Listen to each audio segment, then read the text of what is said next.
ನಮಸ್ಕಾರ ಸ್ನೇಹಿತರೆ. ಅಯತುಲ್ಲಾ ಖೊಮೇನಿಯ ಹತ್ಯೆ ಆದ ನಂತರ ನಮ್ಮ ದೇಶದಲ್ಲಿರುವಂತಹ ಒಂದಿಷ್ಟು ಜನರು ಎದೆ ಬಡ್ಕೊಂಡು ಆಡ್ತಾ ಇದ್ದಾರೆ.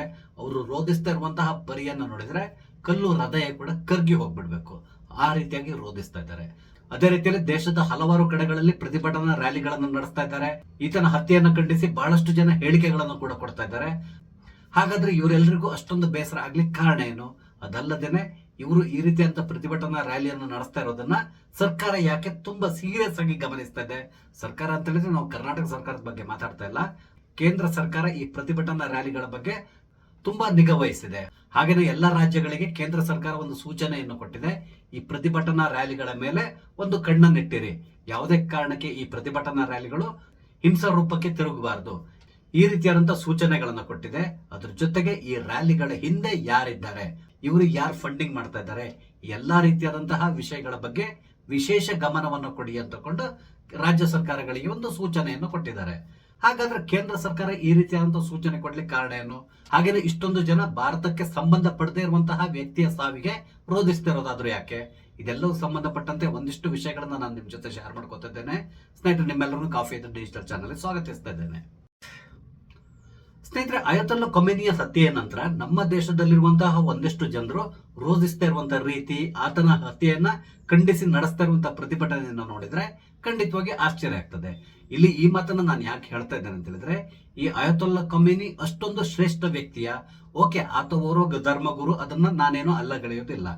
ಆದ್ರೆ ಆತ ಇರಾನಿನ ಸರ್ವೋಚ್ಚ ನಾಯಕನಾಗಿದ್ದಾಗ ಆತ ಅಲ್ಲಿಯ ಜನರೊಂದಿಗೆ ನಡ್ಕೊಂಡಂತಹ ರೀತಿ ಅದನ್ನ ಇಡೀ ವಿಶ್ವವೇ ನೋಡಿದೆ. ನಿಮ್ಗೆಲ್ಲರಿಗೂ ಗೊತ್ತಿದೆ, ಕೇವಲ 2 ತಿಂಗಳ ಹಿಂದೆ ಇರಾನ್ ನಲ್ಲಿ ಯಾವ ರೀತಿಯಾದಂತಹ ಪರಿಸ್ಥಿತಿ ಇತ್ತು ಅನ್ನೋದು.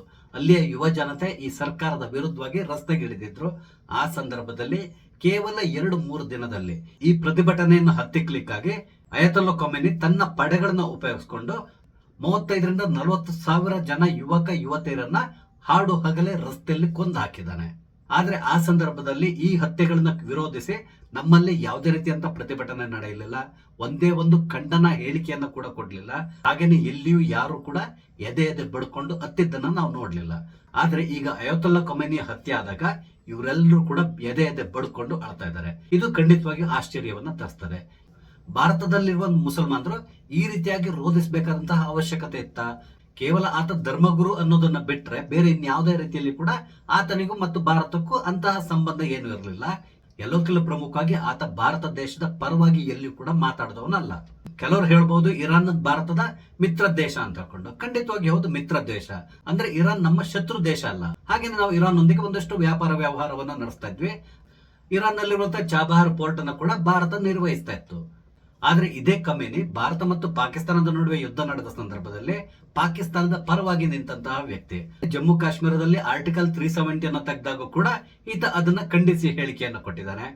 ಅಂದ್ರೆ ಈತ ಯಾವುದೇ ಸಂದರ್ಭದಲ್ಲಿ ಭಾರತದ ಪರವಾಗಿ ಹೇಳಿಕೆಗಳನ್ನು ಕೊಟ್ಟಂತಹ ವ್ಯಕ್ತಿ ಅಲ್ಲ. ಪಾಕಿಸ್ತಾನ ಮತ್ತು ಇರಾನ್ ನಡುವೆ ಯಾವುದೇ ರೀತಿಯಾದ ಒಳ್ಳೆಯ ಸಂಬಂಧ ಇಲ್ಲ. ಅವರಿಬ್ರು ಕೂಡ ವೈರಿ ದೇಶಗಳ ತರ ಕಿತ್ತಾಡ್ಕೊಂಡಿರ್ತಾರೆ. ಆದ್ರೆ ಭಾರತ ಮತ್ತು ಪಾಕಿಸ್ತಾನದ ವಿಷಯ ಬಂದಾಗ ಆತ ಪಾಕಿಸ್ತಾನದ ಪರವಾಗಿ ನಿಲ್ತಾ ಇದ್ದ. ಇದಕ್ಕೆ ಕಾರಣ ಏನು ಅಂತ ಹೇಳಿದ್ರೆ, ಅದು ಕೂಡ ಒಂದು ಮುಸ್ಲಿಂ ದೇಶ, ನಾನು ಕೂಡ ಮುಸಲ್ಮಾನ, ಹಾಗಾಗಿ ಬ್ರದರ್ಹುಡ್ ಅನ್ನ ಮೇಂಟೈನ್ ಮಾಡ್ಲಿಕ್ಕಾಗಿ ಈತ ಪಾಕಿಸ್ತಾನದ ಜೊತೆಗೆ ನಿಲ್ತಾ ಇದ್ದ. ಅಂದ್ರೆ ಈತ ಭಾರತದ ಹಿತೈಷಿ ಅಲ್ಲ ಅನ್ನೋದು ಇಲ್ಲಿ ಕನ್ಫರ್ಮ್ ಆಗ್ತದೆ. ಆದ್ರೆ ಈತನ ಹತ್ಯೆ ಆದಾಗ ನಮ್ಮಲ್ಲಿರುವಂತಹ ಒಂದಿಷ್ಟು ಮುಸಲ್ಮಾನರು ಹಾಗೇನೆ ಪ್ರಗತಿ ಪರರು ಅನ್ಸ್ಕೊಂಡಂತಹ ಒಂದಿಷ್ಟು ಜನ ಇದನ್ನ ಖಂಡಿಸಿ ಹೇಳಿಕೆಗಳನ್ನು ಕೊಡ್ತಾ ಇದ್ದಾರೆ. ಹಾಗೇನೆ ಆತನ ಪರವಾಗಿ ಸಿಂಪತಿಯನ್ನು ಕೂಡ ತೋರಿಸ್ತಾ ಇದ್ದಾರೆ. ಇದ್ರ ಜೊತೆ ಇವರೆಲ್ಲರೂ ಸೇರ್ಕೊಂಡು ಭಾರತದ ಪ್ರಧಾನಮಂತ್ರಿ ನರೇಂದ್ರ ಮೋದಿ ಅವರಿಗೆ ಒತ್ತಾಯವನ್ನ ಮಾಡ್ತಾ ಇದ್ದಾರೆ. ನೀವು ತಕ್ಷಣ ಒಂದು ಸಂತಾಪ ಸೂಚಕ ಹೇಳಿಕೆಯನ್ನು ಕೊಡಬೇಕು, ಈತನ ಹತ್ಯೆಯನ್ನ ಖಂಡಿಸಬೇಕು, ಈ ರೀತಿಯಾಗಿ ಹೇಳಿಕೆ ಕೊಡಿ ಅಂತ ಕೊಂಡು ಇವರ ಮೇಲೆ ಒತ್ತಡವನ್ನ ಹೇರ್ತಾ ಇದ್ದಾರೆ. ಆದ್ರೆ ಇಲ್ಲಿವರೆಗೆ ಭಾರತ ಸರ್ಕಾರ ಆಗ್ಲಿ ಅಥವಾ ನರೇಂದ್ರ ಮೋದಿ ಅವರಾಗ್ಲಿ ಆ ರೀತಿಯಾದಂತಹ ಸಂತಾಪ ಸೂಚಕ ಹೇಳಿಕೆಯನ್ನು ಕೊಡ್ಲಿಕ್ಕೆ ಹೋಗಿಲ್ಲ. ಮುಂದೆ ಕೂಡ ಆ ರೀತಿಯಾದಂತಹ ಹೇಳಿಕೆಯನ್ನು ಅವರು ಕೊಡುವಂತ ಸಾಧ್ಯತೆ ಇಲ್ಲ ಅಂತಲೇ ಹೇಳ್ಬಹುದು. ಈಗಾಗಲೇ ನೀವು ನೋಡಿರ್ಬಹುದು, ನಮ್ಮ ರಾಜ್ಯದ ಮುಖ್ಯಮಂತ್ರಿ ಸಿದ್ದರಾಮಯ್ಯನವರು ಈತನ ಹತ್ಯೆಯನ್ನ ಖಂಡಿಸಿ ಒಂದು ಹೇಳಿಕೆಯನ್ನು ಕೊಟ್ಟಿದ್ದಾರೆ. ಹಾಗೇನೆ ರಾಹುಲ್ ಗಾಂಧಿ ಇರಬಹುದು, ಸೋನಿಯಾ ಗಾಂಧಿ ಇರಬಹುದು, ಅಖಿಲೇಶ್ ಯಾದವ್, ಓವೈಸಿ, ನಂತರ ಪ್ರಿಯಾಂಕಾ ವಾದ್ರಾ, ಇವರೆಲ್ಲರೂ ಕೂಡ ಈ ಹತ್ಯೆಯನ್ನ ಖಂಡಿಸಿ ಹೇಳಿಕೆಗಳನ್ನು ಕೊಟ್ಟಿದ್ದಾರೆ. ಹಾಗೇನೆ ಸಂತಾಪವನ್ನು ಸೂಚಿಸಿದ್ದಾರೆ. ಅದ್ರ ಜೊತೆಗೆ ನರೇಂದ್ರ ಮೋದಿ ಮೇಲೂ ಕೂಡ ಇವರು ಪ್ರೆಷರ್ ಹಾಕ್ತಾ ಇದ್ದಾರೆ. ತಕ್ಷಣ ನೀವೊಂದು ಸಂತಾಪ ಸೂಚಕ ಹೇಳಿಕೆಯನ್ನು ಕೊಡಬೇಕು, ಈ ಯುದ್ಧದಲ್ಲಿ ಭಾರತ ಯಾರ ಪರವಾಗಿ ನಿಂತಿದೆ ಅನ್ನೋದನ್ನ ಕ್ಲಿಯರ್ ಮಾಡಬೇಕು ಅಂತೇಳಿ ಹೇಳ್ತಾ ಇದ್ದಾರೆ. ಅಂದ್ರೆ ಇಲ್ಲಿ ಇವರು ಹೇಳ್ತಾ ಇರೋದು ಏನು ಅಂತ ಹೇಳಿದ್ರೆ, ಈ ಯುದ್ಧದಲ್ಲಿ ಭಾರತ ಇರಾನ್ ಪರವಾಗಿದೆಯಾ ಅಥವಾ ಅಮೆರಿಕ ಮತ್ತು ಇಸ್ರೇಲ್ ಪರವಾಗಿದೆಯಾ, ಈ ರೀತಿಯಾದಂತ ನಿರ್ಣಯವನ್ನು ಕೈಗೊಳ್ಳಿ ಅಂತ ಹೇಳ್ತಾ ಇದ್ದಾರೆ. ಆದ್ರೆ ಭಾರತ ಇಲ್ಲಿವರೆಗೂ ಕೂಡ ಯಾವುದೇ ರೀತಿಯಾದಂತಹ ನಿಲುವನ್ನು ಪ್ರಕಟಿಸಲಿಲ್ಲ. ನಿಮ್ಗೆ ಗೊತ್ತಿದೆ, ನಾವು ಸಾಮಾನ್ಯವಾಗಿ ತಟಸ್ಥ ನೀತಿಯನ್ನ ಅನುಸರಿಸ್ತೇವೆ. ಆದ್ರೆ ಇವರೆಲ್ಲರೂ ಕೂಡ ಮೋದಿಯವರ ಬಾಯಿಂದ ಒಂದು ಹೇಳಿಕೆಯನ್ನು ಕೊಡಿಸ್ಲಿಕ್ಕೆ ಪ್ರಯತ್ನಿಸ್ತಾ ಇದ್ದಾರೆ. ಒಂದ್ ವೇಳೆ ಮೋದಿ ಏನಾದ್ರೂ ಹೇಳಿಕೆಯನ್ನು ಕೊಟ್ರೆ ಆಗ ಆ ಹೇಳಿಕೆಯನ್ನು ಹಿಡ್ಕೊಂಡು ಇವರು ಇನ್ನೊಂದು ರೀತಿಯಾಗಿ ಮಾತಾಡ್ಲಿಕ್ಕಾಗುತ್ತೆ. ಅದಕ್ಕಾಗಿ ಸತತ ಪ್ರಯತ್ನವನ್ನ ಮಾಡ್ತಾ ಇದ್ದಾರೆ. ಇವರೆಲ್ಲರ ನಡವಳಿಕೆಯನ್ನು ನೋಡಿದಾಗ ಒಂದಂತೂ ಕ್ಲಿಯರ್ ಆಗ್ತದೆ, ಇವರು ಕೇವಲ ವೋಟ್ ಬ್ಯಾಂಕ್ ರಾಜಕೀಯಕ್ಕಾಗಿ ಈ ರೀತಿಯಂತ ಹೇಳಿಕೆಗಳನ್ನು ಕೊಡ್ತಾ ಇದ್ದಾರೆ ಅನ್ನೋದು. ನಿಮ್ಗೆ ಗೊತ್ತಿದೆ, ಕಳೆದ ವರ್ಷ ಏಪ್ರಿಲ್ ನಲ್ಲಿ ಪೆಹಲ್ಗಾಮ್ ನಲ್ಲಿ 26 ಜನ ಹಿಂದೂಗಳನ್ನ ಅವರ ಧರ್ಮವನ್ನ ಕೇಳಿ ಅವರ ಫ್ಯಾಮಿಲಿಯವರ ಎದುರುಗಡೆ, ಅಂದ್ರೆ ಅವರ ಹೆಂಡತಿ ಮಕ್ಕಳ ಎದುರುಗಡೆ ಹತ್ಯೆ ಮಾಡಿದ್ರು. ಆ ಸಂದರ್ಭದಲ್ಲಿ ಅದನ್ನ ಪ್ರತಿಭಟಿಸಿ ಒಬ್ಬರೇ ಒಬ್ರು ರ್ಯಾಲಿಯನ್ನು ನಡೆಸಲಿಕ್ಕೆ ಹೋಗ್ಲಿಲ್ಲ. ಇವರಿಂದ ನಾವು ಅದನ್ನ ಎಕ್ಸ್ಪೆಕ್ಟ್ ಮಾಡ್ಬೇಕಾಗಿರ್ಲಿಲ್ಲ. ಆದ್ರೆ ಇವರೆಲ್ಲರೂ ಕೂಡ ಕೆಲವೊಂದು ಡಿಬೇಟ್ ಗಳಲ್ಲಿ ಕೂತ್ಕೊಂಡು ಆರ್ಗ್ಯೂ ಮಾಡ್ತಾ ಇದ್ರು. ಅಲ್ಲಿ ಯಾರದ್ದು ಕೂಡ ಧರ್ಮವನ್ನ ಕೇಳಿ ಕೊಲ್ಲಿಲ್ಲ, ಅದಕ್ಕೆ ಬದಲಾಗಿ ರ್ಯಾಂಡಮ್ ಆಗಿ ಕೊಂದಿದ್ದಾರೆ ಅಂತ ಹೇಳಿದ್ದಾರೆ. ಈ ಹಿಂದೆ ಇಸ್ರೇಲ್ ಮೇಲೆ ಹಮಾಸ್ ಉಗ್ರರು ದಾಳಿ ನಡೆಸಿ ಅಲ್ಲಿ ಒಂದಿಷ್ಟು ಜನರನ್ನ ಕೊಂದ್ರು, ಒಂದಿಷ್ಟು ಮಹಿಳೆಯರ ಮೇಲೆ ಅತ್ಯಾಚಾರ ನಡೆಸಿದ್ರು, ಕೊನೆಗೆ ಇನ್ನೊಂದಿಷ್ಟು ಜನರನ್ನ ತಮ್ಮ ಬಂದಿಯಾಗಿ ಇಟ್ಕೊಂಡ್ರು. ಇದೆಲ್ಲವನ್ನೂ ನೋಡಿದ್ದೇವೆ. ಆ ಸಂದರ್ಭದಲ್ಲಿ ಕೆಲವೊಂದು ವಿಡಿಯೋಗಳನ್ನ ಕೂಡ ರಿಲೀಸ್ ಮಾಡಿದ್ರು. ಆ ವಿಡಿಯೋಗಳನ್ನ ನೋಡುವ ಪರಿಸ್ಥಿತಿ ಇರಲಿಲ್ಲ, ಅಷ್ಟೊಂದು ಹೇಯ ಕೃತ್ಯವನ್ನ ಈ ಉಗ್ರರು ನಡೆಸಿದ್ರು. ಆಗ ಈ ಉಗ್ರರು ಮಾಡಿರುವಂತಹ ಕೃತ್ಯವನ್ನ ಈಗ ಪ್ರತಿಭಟನೆ ನಡೆಸ್ತಾ ಇದ್ದಾರಲ್ಲ, ಇವ್ರು ಯಾರು ಕೂಡ ಖಂಡಿಸ್ಲಿಕ್ಕೆ ಹೋಗ್ಲಿಲ್ಲ. ಅದಕ್ಕೆ ಬದಲಾಗಿ ಎಲ್ಲರೂ ಸೈಲೆಂಟ್ ಆಗಿದ್ರು. ಕೊನೆಗೆ ಇಸ್ರೇಲ್ ಪ್ರತಿದಾಳಿಯನ್ನ ನಡೆಸಿ ಅಲ್ಲಿ ಒಂದಿಷ್ಟು ಜನರನ್ನ ಕೊಂದಾಗ ಇವರೆಲ್ಲರೂ ರಸ್ತೆಗಿಳಿದ್ರು. MG ರೋಡ್ ನಲ್ಲಿ ನಿಂತ್ಕೊಂಡು ಇಸ್ರೇಲ್ ವಿರುದ್ಧವಾಗಿ ಪ್ರತಿಭಟನೆಯನ್ನ ನಡೆಸಿದ್ರು. ಈ ಯುದ್ಧದ ಸಂದರ್ಭದಲ್ಲಿ ಇಸ್ರೇಲ್ ಅಲ್ಲಿರುವಂತಹ ಒಂದು ಆಸ್ಪತ್ರೆ ಮೇಲೆ ದಾಳಿಯನ್ನು ನಡೆಸ್ತು. ಆ ಆಸ್ಪತ್ರೆ ಹೆಸರು ರಫಾ. ಆ ದಾಳಿಯಲ್ಲಿ ಒಂದಿಷ್ಟು ಜನರು ಸತ್ತೋದ್ರು. ನಿಮ್ಗೆ ಗೊತ್ತಿದೆ, ಈ ಉಗ್ರರು ಯಾವ ರೀತಿಯಾಗಿ ರಕ್ಷಣೆಯನ್ನ ಪಡಿತಾ ಇದ್ರು ಅಂತಕೊಂಡು ಆಸ್ಪತ್ರೆಯ ಕೆಳಗಡೆ ಇವರು ಬಂಕರ್ ಗಳನ್ನ ಮಾಡಿ ಉಳ್ಕೊಳ್ತಾ ಇದ್ರು. ಹಾಗೇನೆ ಅಪಾರ್ಟ್ಮೆಂಟ್ ಗಳ ಕೆಳಗಡೆ ಕೂಡ ಇವರು ಬಂಕರ್ ಗಳನ್ನ ಮಾಡ್ಕೊಂಡು ಅಲ್ಲಿ ಉಳ್ಕೊಳ್ತಾ ಇದ್ರು. ಇವರೆಲ್ಲರನ್ನು ಹುಡುಕಿ ಕೊಲ್ಲುವಂತ ಕೆಲಸವನ್ನ ಇಸ್ರೇಲ್ ಪಡೆಗಳು ಮಾಡ್ತಾ ಇತ್ತು. ಯಾವಾಗ ಈ ರಫಾದ ಮೇಲೆ ದಾಳಿ ನಡೀತೋ ಆಗ ನಮ್ಮಲ್ಲಿರುವಂತಹ ಬಹಳಷ್ಟು ಪ್ರಗತಿಪರರು ಇರ್ಬೋದು ಅಥವಾ ಕಾಂಗ್ರೆಸ್ ಪಕ್ಷದ ಹಲವಾರು ನಾಯಕರು ಇರ್ಬೋದು, ಮತ್ತೆ ಈಗ ಪ್ರತಿಭಟನೆ ನಡೆಸ್ತಾ ಇರುವಂತವರು, ಇವರೆಲ್ಲರೂ ಕೂಡ ತಮ್ಮ ಸ್ಟೇಟಸ್ ನ ಹಾಕೊಂಡ್ರು ಆಲ್ ಐಸ್ ಆನ್ ರಫಾ ಅಂತಕೊಂಡು. ಆದ್ರೆ ಪೆಹಲ್ಗಾಮ್ ದಾಳಿಯಲ್ಲಿ ಹಿಂದೂಗಳನ್ನ ಕೊಂದ್ರಲ್ಲ, ಆ ಸಂದರ್ಭದಲ್ಲಿ ಇವ್ರು ಯಾರು ಕೂಡ ಆಲ್ ಐಸ್ ಆನ್ ಪೆಹಲ್ಗಾಮ್ ಅಂತಕೊಂಡು ಹಾಕೊಳ್ಳಿಲ್ಲ.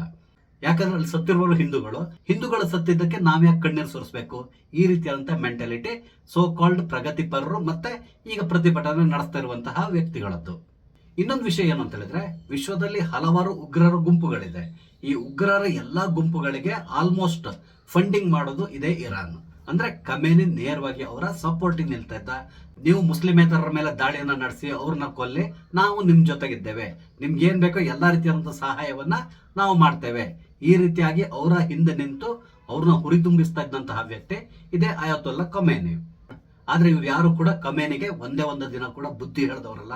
ನೀವು ಈ ತರ ಮಾಡ್ತಾ ಇರೋದು ತಪ್ಪು, ಭಯೋತ್ಪಾದಕರಿಗೆ ಯಾವುದೇ ಕಾರಣಕ್ಕೆ ಸಪೋರ್ಟ್ ಮಾಡ್ಲಿಕ್ಕೆ ಹೋಗ್ಬೇಡ, ಅವರು ವಿಶ್ವಕ್ಕೆ ಕಂಟಕ ಪ್ರಾಯರು, ಈ ರೀತಿಯಾಗಿ ಯಾರು ಕೂಡ ಆತರ ಬುದ್ಧಿ ಹೇಳಲಿಕ್ಕೆ ಹೋಗಿಲ್ಲ. ಅದಕ್ಕೆ ಬದಲಾಗಿ ಇವ್ರು ಹೇಗೂ ಕೊಲ್ಲೋದು ಮುಸ್ಲಿಮೇತರನ್ನಲ್ಲ, ಹಾಗಾಗಿ ತೊಂದರೆ ಇಲ್ಲ, ಅವ್ರಿಗೆ ಈತ ಸಪೋರ್ಟ್ ಮಾಡ್ಲಿ, ಈ ರೀತಿಯಾದಂತ ಮೆಂಟಾಲಿಟಿ ಅವರು. ನಮ್ಮ ದೇಶದಲ್ಲಿರುವಂತಹ ಕೆಲವರು ನಡ್ಕೊಳ್ಳುವಂತ ರೀತಿ ನೋಡಿದ್ರೆ ನಿಜವಾಗ್ಲೂ ಸಿಟ್ಟು ಬರ್ತದೆ. ಅದರಲ್ಲೂ ಪ್ರಮುಖವಾಗಿ ಈ ಪ್ರಗತಿಪರರು ಅನ್ಸ್ಕೊಂಡಿರ್ತಾರೆ ನೋಡಿ, ಇವ್ರು ಯಾವಾಗ್ಲೂ ಕೂಡ ಅಷ್ಟೇ, ದೇಶದಲ್ಲಿರುವಂತಹ ಹಿಂದೂಗಳ ಮೇಲೆ ಏನೇ ದಬ್ಬಾಳಿಕೆ ಆಗ್ಲಿ ಆಗ ಇವ್ರು ಯಾರು ಕೂಡ ಮಾತಾಡ್ಲಿಕ್ಕೆ ಹೋಗಲ್ಲ. ಇವರು ಒಂದೇ ಒಂದು ಟ್ವೀಟ್ ಅನ್ನು ಕೂಡ ಮಾಡ್ಲಿಕ್ಕೆ ಹೋಗಲ್ಲ. ಬಾಂಗ್ಲಾದೇಶದಲ್ಲಿ ಹಿಂದೂಗಳನ್ನ ಸತತವಾಗಿ ಕೊಲ್ತಾ ಇದ್ರು, ಆ ಸಂದರ್ಭದಲ್ಲೂ ಕೂಡ ಅಷ್ಟೇ ಇವರೆಲ್ಲರೂ ಬಾಯಿ ಮುಚ್ಕೊಂಡು ಕೂತ್ಕೊಂಡಿದ್ರು. ಆದ್ರೆ ದೆಹಲಿಯಲ್ಲಿ NRC ಅನ್ನು ವಿರೋಧಿಸಿ ನಡೆದಂತಹ ಗಲಭೆ ಸಂದರ್ಭದಲ್ಲಿ ಆ ಗಲಭೆಗೆ ಪ್ರಚೋದನೆ ಕೊಟ್ಟಂತಹ ವ್ಯಕ್ತಿ ಶಾರ್ಜಿಲ್ ಇಮಾಮ್ ಮತ್ತು ಉಮರ್ ಖಲೀದ್, ಇವರಿಬ್ಬರನ್ನ ಬಂಧಿಸಿ ಜೈಲಿಗೆ ಕಳಿಸಿದ್ದನ್ನ ಇವರೆಲ್ಲರೂ ಕೂಡ ಪ್ರತಿಭಟಿಸ್ತಾರೆ. ನೀವು ನೋಡಿರ್ಬೋದು, ಪ್ರಕಾಶ್ ರಾಜ್ ತರದ ಕೆಲವು ಪ್ರಗತಿಪರರು ತಮ್ಮ ಟ್ವಿಟರ್ ನಲ್ಲಿ ಆಗಾಗ ಉಮರ್ ಖಲೀದ್ ಮತ್ತು ಶಾರ್ಜಿಲ್ ಇಮಾಮ್ ಅವರ ಪರವಾಗಿ ಪೋಸ್ಟ್ ಗಳನ್ನ ಹಾಕ್ತಾನೆ ಇರ್ತಾರೆ, ಅವರ ಪರವಾಗಿ ಇವ್ರು ಮಾತಾಡ್ತಾ ಇರ್ತಾರೆ. ಎಲ್ಲದಕ್ಕಿಂತ ಪ್ರಮುಖವಾಗಿ ಆತನನ್ನ ತಕ್ಷಣ ಬಿಡುಗಡೆ ಮಾಡಬೇಕು, ಆತ ದೇಶದ್ರೋಹಿ ಅಲ್ಲ, ದೇಶಭಕ್ತ, ಈ ರೀತಿಯಾದಂತಹ ಹೇಳಿಕೆಗಳನ್ನ ಮತ್ತು ಪೋಸ್ಟ್ ಗಳನ್ನ ಸದಾ ಕಾಲ ತಮ್ಮ ಟ್ವಿಟರ್ ನಲ್ಲಿ ಇವ್ರು ಹಾಕೊಂಡು ಬರ್ತಾನೆ ಇರ್ತಾರೆ. ಆದ್ರೆ ದೇಶದಲ್ಲಿ ಯಾವ್ದಾದ್ರು ಹಿಂದೂಗಳನ್ನ ಇವರು ಕೊಂದ್ರೆ ಆಗ ಇವ್ರು ಯಾರು ಕೂಡ ತುಟಿಪಿಟಕ್ ಮಾಡೋದಿಲ್ಲ. ನಾನು ಸಾಮಾನ್ಯವಾಗಿ ಪ್ರಕಾಶ್ ರಾಜ್ ಅವರ ಟ್ವಿಟರ್ ನ ಯಾವಾಗ್ಲೂ ಕೂಡ ಫಾಲೋ ಮಾಡ್ತೇನೆ. ಅದರಲ್ಲೂ ಪ್ರಮುಖವಾಗಿ ಈ ದೇಶದಲ್ಲಿ ಏನಾದ್ರೂ ಘಟನೆಗಳು ನಡೆದಾಗ, ಭಯೋತ್ಪಾದಕ ದಾಳಿ ನಡೆದ ಸಂದರ್ಭದಲ್ಲಿ ಪ್ರಕಾಶ್ ರಾಜ್ ಅವರು ಯಾವ ರೀತಿಯಾಗಿ ಪ್ರತಿಕ್ರಿಯಿಸಿದ್ದಾರೆ ಅಂತಕೊಂಡು ನಾನು ಅವರ ಟ್ವಿಟರ್ ನಲ್ಲಿ ಚೆಕ್ ಮಾಡ್ತೇನೆ. ಆದ್ರೆ ಆಶ್ಚರ್ಯ ಆಗೋದೇನು ಅಂತ ಹೇಳಿದ್ರೆ, ಮೊನ್ನೆ ದೆಹಲಿಯಲ್ಲಿ ಒಂದು ಬಾಂಬ್ ಸ್ಫೋಟ ನಡೀತು. ನಿಮ್ಗೆ ಗೊತ್ತಿದೆ, ಒಬ್ಬ ಡಾಕ್ಟರ್ ತನ್ನನ್ನು ತಾನು ಸ್ಫೋಟಿಸಿಕೊಂಡ, ಒಂದಷ್ಟು ಜನರನ್ನು ಕೂಡ ಕೊಂದ. ಅದರಲ್ಲಿ ಪ್ರಮುಖವಾಗಿ ಇವರೆಲ್ಲರೂ ಕೂಡ ಸೇರ್ಕೊಂಡು ಒಂದು ದೊಡ್ಡದಾದಂತಹ ಭಯೋತ್ಪಾದಕ ದಾಳಿಗೆ ತಯಾರಿಯನ್ನ ನಡೆಸ್ಕೊಳ್ತಾ ಇದ್ರು. ಇದೆಲ್ಲ ನಿಮ್ಗೆ ಗೊತ್ತಿರುವಂತ ವಿಷಯ. ಬಹಳಷ್ಟು ಡಾಕ್ಟರ್ಗಳನ್ನ ಈಗಾಗಲೇ ಅರೆಸ್ಟ್ ಮಾಡಿ ಜೈಲಿಗೆ ಕಳಿಸ್ಕೊಟ್ಟಿದ್ದಾರೆ. ಆದ್ರೆ ಈ ಸ್ಫೋಟ ಆದಾಗ ನಮ್ಮ ಪ್ರಕಾಶ್ ರಾಜ್ ಅವರು ಒಂದೇ ಒಂದು ಟ್ವೀಟ್ ಅನ್ನ ಮಾಡಲಿಲ್ಲ, ಅದನ್ನ ಖಂಡಿಸ್ಲಿಲ್ಲ. ಈ ರೀತಿ ಆಗ್ಬಾರ್ದಿತ್ತು ಅಂತ ತಗೊಂಡು ಅವ್ರು ಎಲ್ಲಿಯೂ ಹೇಳಲಿಕ್ಕೆ ಹೋಗಿಲ್ಲ. ಎಲ್ಲದಕ್ಕಿಂತ ಪ್ರಮುಖವಾಗಿ ಈ ಡಾಕ್ಟರ್ ಮಾಡ್ಯೂಲ್ ಬಗ್ಗೆನೆ ಒಂದೇ ಒಂದು ಶಬ್ದವನ್ನು ಕೂಡ ಈತ ಬರ್ಕೊಂಡಿಲ್ಲ. ಅಂದ್ರೆ ನೀವು ಅರ್ಥ ಮಾಡ್ಕೋಬಹುದು ಇವರು ಯಾರ ಪರವಾಗಿದ್ದಾರೆ ಅಂತೇಳಿ. ದೇಶದ್ರೋಹಿಗಳು ಯಾರಿದ್ದಾರೆ, ಭಯೋತ್ಪಾದಕರು ಯಾರಿದ್ದಾರೆ, ಇವರು ಅವರ ಪರವಾಗಿ ನಿಲ್ತಾರೆ. ಅವರು ಏನೇ ಕೃತ್ಯ ಮಾಡಿದ್ರು ಕೂಡ ಅದನ್ನ ಸಮರ್ಥಿಸ್ಕೊಳ್ತಾರೆ. ದೇಶದಲ್ಲಿ ಈ ರೀತಿಯಾಗಿ ಪ್ರತಿಭಟನಾ ರ್ಯಾಲಿಗಳು ನಡೆಸ್ತಾ ಇದಾರಲ್ಲ, ಇವರ ಹಿಂದೆ ಯಾರಿದ್ದಾರೆ ಅನ್ನೋದನ್ನ ಈಗ ಸರ್ಕಾರ ಹುಡುಕ್ಲಿಕ್ಕೆ ಶುರು ಮಾಡಿದೆ. ಈಗ ದೇಶದಲ್ಲಿ ಖಮೇನಿಯ ಹತ್ಯೆಯನ್ನ ಪ್ರತಿಭಟಿಸಿ ಬಹಳಷ್ಟು ರ್ಯಾಲಿಗಳು ನಡೀತಾ ಇದೆ. ಮುಂದೊಂದು ದಿನ ಇವರೆಲ್ಲರೂ ಸೇರ್ಕೊಂಡು ಒಂದು ಸಭೆಯನ್ನು ಕೂಡ ನಡೆಸುವಂತ ಸಾಧ್ಯತೆ ಇರ್ತದೆ. ಅಂದ್ರೆ ಖಮೇನಿಯ ಹತ್ಯೆಯನ್ನು ಖಂಡಿಸಿ ಕೆಲವೊಂದು ಹೇಳಿಕೆಗಳನ್ನು ಕೊಡೋದು ಅಥವಾ ಭಾಷಣವನ್ನು ಮಾಡೋದು, ಈ ರೀತಿ ಆಗುವಂತ ಸಾಧ್ಯತೆ ಇದೆ. ಆ ಸಂದರ್ಭದಲ್ಲಿ ಒಂದಿಷ್ಟು ಪ್ರಗತಿಪರ ಅನ್ಸ್ಕೊಂಡವರು, ಹಾಗೇನೆ ಖಮೇನಿಯ ಪರವಾಗಿ ಸಿಂಪತಿ ಇರುವಂತವ್ರು ಎಲ್ಲರೂ ಸೇರ್ಕೊಂಡು ಭಾಷಣವನ್ನ ಮಾಡ್ತಾರೆ. ಈ ಹತ್ಯೆಯನ್ನು ಖಂಡಿಸ್ತಾರೆ, ನೆತನ್ಯಾಹುವನ್ನು ವಿರೋಧಿಸ್ತಾರೆ, ಡೊನಾಲ್ಡ್ ಟ್ರಂಪ್ ಮಾಡ್ತಾ ಇರೋದು ತಪ್ಪು ಅಂತ ಹೇಳಿ ಹೇಳ್ತಾರೆ. ಆದ್ರೆ ಈಗ ಇರಾನ್ ವಿರುದ್ಧವಾಗಿ ನಿಂತಿರುವಂತಹ ಈ ಅರಬ್ ದೇಶಗಳ ಬಗ್ಗೆ ಇವ್ರು ಯಾವುದೇ ರೀತಿಯಂತ ಮಾತಾಡ್ಲಿಕ್ಕೆ ಹೋಗಲ್ಲ. ಕಾರಣ ಏನು ಅಂತ ಹೇಳಿದ್ರೆ ಈ ಎಲ್ಲ ದೇಶಗಳು ಇಸ್ಲಾಮಿಕ್ ದೇಶಗಳು, ಹಾಗಾಗಿ ಅವರ ವಿರುದ್ಧವಾಗಿ ಇವರು ಎಲ್ಲಿಯೂ ಮಾತಾಡ್ಲಿಕ್ಕೆ ಹೋಗೋದಿಲ್ಲ. ಹಾಗೇನೆ ಖಮೇನಿ ಕೇವಲ 2-3 ದಿನದಲ್ಲೇ 35,000-40,000 ಜನ ಯುವಕ ಯುವತಿಯರನ್ನ ಅಲ್ಲಿ ಹಾಡು ಹೋಗ್ಲಿಕ್ಕೆ ಒಂದಲ್ಲ, ಅದನ್ನ ಕೂಡ ಇವ್ರು ಖಂಡಿಸ್ಲಿಕ್ಕೆ ಹೋಗೋದಿಲ್ಲ. ಆತ ತಪ್ಪು ಮಾಡ್ದಂತ ತಗೊಂಡು ಅಪ್ಪಿತಪ್ಪಿ ಕೂಡ ಹೇಳಲಿಕ್ಕೆ ಹೋಗಲ್ಲ. ಅದಕ್ಕೆ ಬದಲಾಗಿ ಖಮೇನಿಯನ್ನ ಕೊಂದಿದ್ದು ತಪ್ಪು, ಆತನೋರ್ವ ಧರ್ಮಗುರು ಆಗಿದ್ದ, ಹಾಗಾಗಿ ಆತನ ಹತ್ಯೆಯನ್ನ ನಾವು ಖಂಡಿಸ್ತೇವೆ, ಈ ರೀತಿಯಂತ ಹೇಳಿಕೆಯನ್ನ ಕೊಡ್ತಾರೆ, ಭಾಷಣವನ್ನ ಮಾಡ್ತಾರೆ. ಅದೇನೇ ಇರಲಿ, ಭಾರತ ಸರ್ಕಾರ ಈ ಬಾರಿ ಸ್ವಲ್ಪ ಅಲರ್ಟ್ ಆದ ರೀತಿಯಲ್ಲಿ ಕಾಣಿಸ್ತಿದೆ. ಈ ರೀತಿಯಾದಂತಹ ರ್ಯಾಲಿಗಳೇನು ನಡೀತಾ ಇದೆ, ಇದ್ರ ಹಿಂದೆ ಯಾರಿದ್ದಾರೆ, ಇದಕ್ಕೆ ಯಾರು ಫಂಡಿಂಗ್ ಮಾಡ್ತಾ ಇದ್ದಾರಾ, ಇವರು ಮುಂದೆ ದೇಶದಲ್ಲಿ ಏನಾದ್ರೂ ಹಿಂಸಾಚಾರಕ್ಕೆ ಇಳಿಯುವಂತ ಸಾಧ್ಯತೆ ಇದೆಯಾ, ಈ ಎಲ್ಲ ನಿಟ್ಟಿನಲ್ಲಿ ಸರ್ಕಾರ ಈಗ ಎಚ್ಚರಿಕೆಯನ್ನು ವಹಿಸ್ತಾ ಇರುವ ರೀತಿಯಲ್ಲಿ ಕಾಣಿಸ್ತಾ ಇದೆ. ಅದಕ್ಕಾಗಿ ಅವರು ಎಲ್ಲಾ ರಾಜ್ಯಗಳಿಗೀಗ ಸೂಚನೆಯನ್ನು ಕೊಟ್ಟಿದ್ದಾರೆ. ಈ ರ್ಯಾಲಿಗಳ ಬಗ್ಗೆ ವಿಶೇಷವಾದಂತಹ ಗಮನವನ್ನು ಕೊಡಿ, ಯಾವುದೇ ಕಾರಣಕ್ಕೆ ದೇಶದಲ್ಲಿ ಎಲ್ಲಿಯೂ ಕೂಡ ಹಿಂಸಾಚಾರ ನಡೆದ ರೀತಿಯಲ್ಲಿ ನೋಡ್ಕೊಳ್ಳಿ, ಈ ರೀತಿಯಾದಂತಹ ಎಚ್ಚರಿಕೆಯನ್ನು ಕೊಟ್ಟಿದ್ದಾರೆ.